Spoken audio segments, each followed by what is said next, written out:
अब जैसे कि ये Vivo Y91C है और मुझे देखना है इसकी Vbat वोल्टेज बन रहा है कि नहीं बन रहा है। हाय फ्रेंड्स, अगर आप कोई काम सीखना चाहते हैं और आपकी समझ में कोई काम नहीं आ रहा है और आपने 10वीं या 12वीं कर रखी है या आपने स्कूल की कोई भी एजुकेशन नहीं ली है, तो आप मोबाइल रिपेयरिंग कोर्स करने के बाद अपना खुद का मोबाइल सर्विस सेंटर शुरू कर सकते हैं। और 45 डेज़ का कोर्स है ये, कोई इतना लॉन्ग ड्यूरेशन का कोर्स नहीं है और इसकी फ़ीस भी बहुत ही कम है, यानी कुल 7,000 रुपये की फ़ीस में आप मोबाइल रिपेयरिंग सीख सकते हैं। और रिपेयरिंग सीखने के बाद आप अपना खुद का मोबाइल शॉप शुरू कर सकते हैं। अब जैसे कि ये Vivo Y91C है और मुझे देखना है इसकी Vbat वोल्टेज बन रहा है कि नहीं बन रहा है, तो सबसे पहले मैं क्या करूँगा, बैटरी में वोल्ट चेक करूँगा, बैटरी में कितने वोल्ट हैं। उसके बाद Vbat लाइन पर वोल्ट चेक करूँगा चार्जर और बैटरी लगाकर, तो वहाँ पर मुझे जितने बैटरी में वोल्ट है उससे थोड़े से ज़्यादा मिलना चाहिए। तो चेक करता हूँ पहले बैटरी में कितना वोल्ट है। तो इसकी बैटरी में वोल्ट है 3.72, ठीक है, 3.72 वोल्ट है बैटरी के अंदर। तो 3.72 से ज़्यादा वोल्ट मुझे मिलना चाहिए Vbat लाइन के ऊपर, ठीक है, तब पता चलेगा कि IC Vbat बना रही है कि नहीं बना रही है। तो सबसे पहले तो ये पता होना चाहिए ये Vivo Y91 का Vbat कहाँ पर मिलेगा।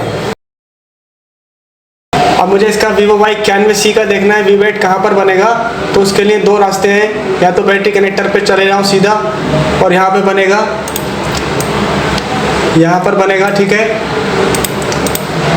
और नहीं तो ये जिस IC तक जा रहा है वहाँ पे बनेगा।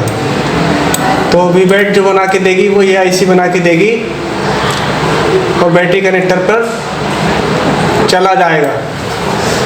तो मैंने आपको बताया कि ये IC Vbat देती भी है और ये Vbat लेती भी है, यानी दोनों सप्लाइयाँ चलती हैं। जब चार्जर लगाते हो तो ये लेती है और देती है, और जब बैटरी लगाते हो तो सिर्फ ये बैटरी से लेती है, बनाती नहीं है। बैटरी लगाकर देख रहा हूँ पहले और फिर देखेंगे कितना बन रहा है, यानी कि इस कैपेसिटर पर कितना वोल्ट बन रहा है। बैटरी से ज़्यादा बनना चाहिए। अगर बैटरी से ज़्यादा वोल्ट मिला तो IC वर्किंग में है, और जितना बैटरी ने दिया उतना ही यहाँ मिला चार्जर लगा के, तो इसका मतलब कि IC ले तो सही रही है वोल्ट को, मगर आउटपुट के तौर पे चार्जिंग के लिए नहीं दे रही है। तो फिर IC चेंज करनी पड़ेगी, या यहाँ पे इस लाइन में कहीं शॉर्टिंग वगैरह आपको देखनी होगी। तो हमने इसमें चार्जर लगा दिया है और बैटरी भी लगा दी है। अब यहाँ पर वोल्ट चेक करते हैं हम, पहले बैटरी कनेक्टर पर।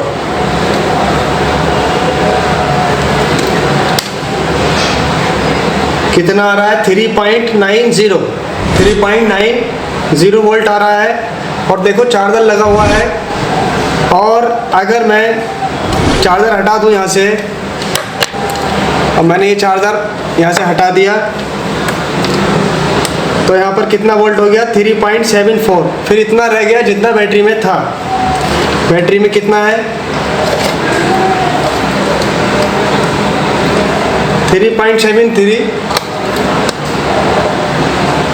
चार्ज हो गई एक 5 सेकंड में एक नंबर बढ़ गया, तो 3.73 है, और इतना ही मिलेगा जितना बैटरी में है। 3.73 मिल रहा है।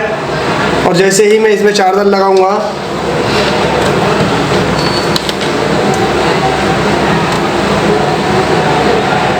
तो बैटरी से ज़्यादा वोल्ट हो गया, 3.78 हो गया, पहले 3.73 था। तो इससे ये पता चलता है कि IC आउटपुट सही कर रही है। कौन सी IC, चार्जिंग IC। 3.99 वोल्ट मिल रहा है, तो ये यूँ मिल रहा है कि चार्जर और बैटरी लगे हुए हैं। और जब हम इसमें से चार्जर हटा देते हैं, चार्जर हटा रहा हूँ,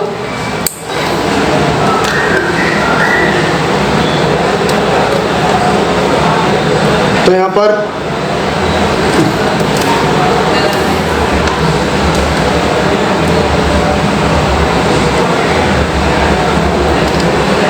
थ्री 3.74 वोल्ट रह गए, यानी चार्जर लगते ही, यानी जब चार्जर लगाएंगे अभी कितना मिल रहा है, 3.74। जैसे ही चार्जर लगाते हैं तो यहाँ पे वोल्ट बढ़ता है, क्योंकि फिर जैसे चार्जिंग आईसी को वोल्ट मिलता है चार्जर का, तो वो बैटरी को चार्ज करने के लिए वोल्ट इसी लाइन के थ्रू भेजने लगती है, जिससे बैटरी चार्ज होती है। और ये इतना ही वोल्ट देगी जितना ये ले रही है, तो चार्जिंग कैसे होगी? दोनों तरफ से दबाव बराबर हो जाएगा तो सेम रहेगा, कुछ नहीं होगा। तो इसलिए चार्जिंग का जो वोल्ट वापस जाता है बैटरी कनेक्टर पे, वो थोड़ा बढ़ती होता है। अब अगर इसमें चार्जिंग नहीं हो रही है और ये इतना ही वोल्ट यहाँ मिल रहा है VPH, तो इसका मतलब ये होगा कि लाइन में कोई प्रॉब्लम नहीं है, आईसी आउटपुट नहीं दे रही है, तो आईसी आपको चेंज करनी होगी।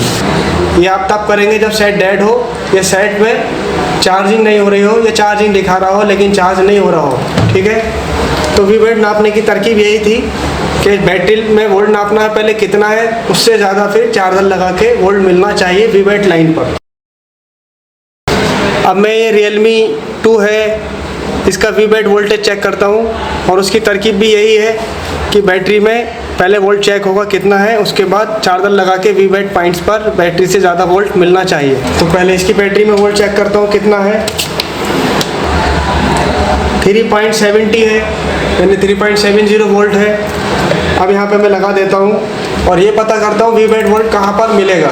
तो मैंने बताया अगर आपको वीवेट चेक करना है तो सेट की बैटरी पे जाए पहले, या चार्जिंग आईसी के पास चले जाएं। पहले मैं यहाँ पर वोल्ट चेक करता हूँ, यहाँ पर बैटरी से ज़्यादा वोल्ट मुझे मिलना चाहिए चार्जर लगाकर।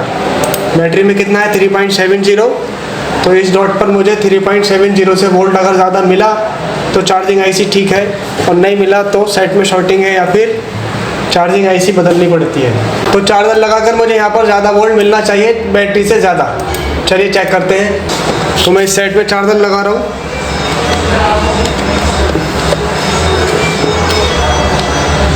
और देखते हैं कितना वोल्ट है यहाँ पर।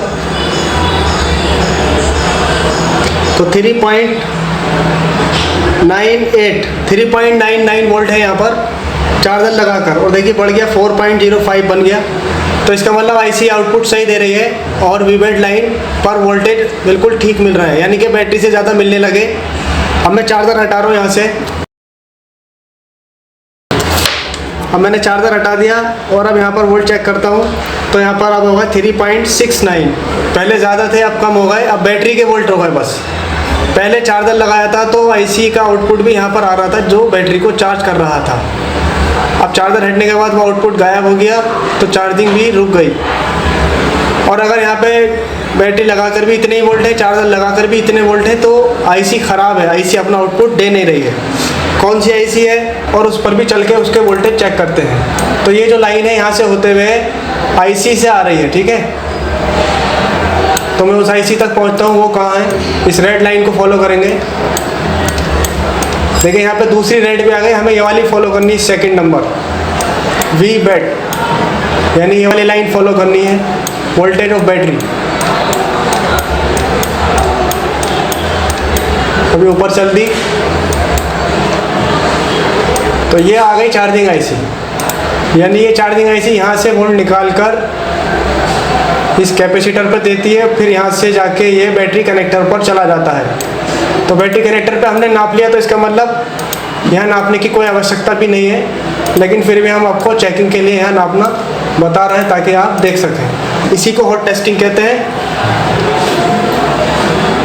तो ये जगह कहाँ पर है बोर्ड में वो देख लेते हैं। तो ये जो कैपेसिटर है ये है वीवेट का कैपेसिटर, ठीक है। अब यहाँ कितना वोल्ट आ रहा है 3.70, जितना बैटरी का है उतना वोल्ट आ रहा है। अब चार्जर लगाने के बाद यहाँ पर 3.70 से ज़्यादा वोल्ट हमें प्राप्त होना चाहिए। मैं चार्जर लगा रहा हूँ। अब मैंने चार्जर लगा दिया। अब यहाँ पर कितना वोल्ट मिल रहा है 4.13, यानी पहले कितना मिल रहा था 3.70, अब मिल रहा है लगभग 4 वोल्ट। तो इसका मतलब है आईसी अपना आउटपुट दे रही है बैटरी कनेक्टर पर। अब यहाँ पे जितना पहले था इतना ही मिलने लगा चार्जर लगा कर भी, तो ये आईसी ख़राब हो जाएगी या आउटपुट नहीं दे रही है, तब आपको चेंज करनी होगी। तो इन वोल्ट के नापने से आपको ये पता चल जाता है कि चार्जिंग आईसी सही है या ख़राब है। हर बार आईसी शॉर्ट नहीं होगी, आईसी कभी कभी आउटपुट देना बंद कर देगी तो भी चेंज करनी है, या आईसी गर्म हो रही है तो भी चेंज करनी है, या टूट गई है तो भी चेंज करनी है, या वीवेट बना रही है वीपीएस नहीं बना रही है तो भी चेंज करनी है, या चार्जिंग आईसी का वी बस वोल्टेज इस लाइन पर आ रहा है, ठीक है, और वी बस यहाँ पर आ रहा है, यानी कि फिर भी चार्जिंग नहीं हो रही तो भी आईसी चेंज करनी होगी या इस लाइन में कहीं ना कहीं शॉर्टिंग देखनी होगी। तो इसको वोल्टेज को नापने से ये बेनिफिट होता है कि चार्जिंग आईसी का स्टेटस पता चलता है, सेट में शॉर्टिंग है ये भी पता चलता है। अब यहाँ पर VPH अगर बाई चांस अभी कितना मिल रहा है, ये VWAT 4.35, और ये कम बढ़ती होता रहे या मिले ही नहीं तो साइड में शॉर्टिंग होगी या आईसी शॉर्ट होगी या ख़राब होगी। तो ये 3 वोल्ट आपको मिलने ही चाहिए बैटरी लगाकर और चार्जर लगाकर।